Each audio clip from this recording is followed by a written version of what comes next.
फरमाया है रब ने, वमा अरसलनाका इल्ला रहमतल लिल आलमीन। आप बाप के लिए रहमत है, आप माँ के लिए रहमत है, आप बहन के लिए रहमत है, आप बेटी के लिए रहमत है, आप भाइयों के लिए रहमत है, आप मजदूरों के लिए रहमत है, मजदूरों के लिए रहमत है।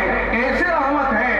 एक मौके पर रसूल अकरम सल्लल्लाहु अलैहि वसल्लम के पास कुछ लोग मुसाफे के लिए हाजिर हुए और आपके सामने लाइन दर लाइन मुसाफे के लिए आपकी खिदमत में हाजिर हुए।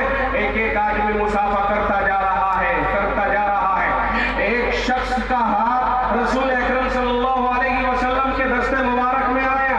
आपने उसके हाथ को थाम लिया, आपने इरशाद फरमाया, उससे क्या नाम है जवान तेरा? उसने कहा मेरा नाम साद बिन रबी है। आप सल्लल्लाहु अलैहि वसल्लम ने साद से पूछा ये तेरे हाथ इतने सख्त क्यों है?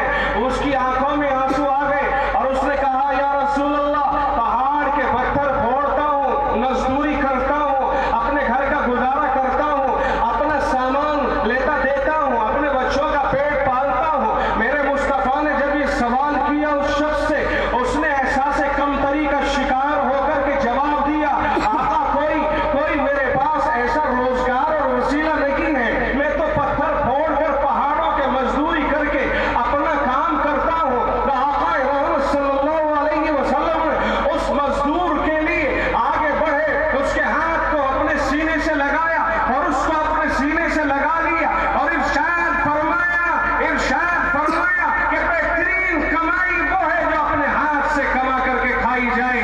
और इरशाद फरमाया आतुल अजीर अजरहु क़ब्ल अन यजुफ़अ, फरमाया कि मजदूर की मजदूरी उसका पसीना सूखने से पहले पहले दे दो।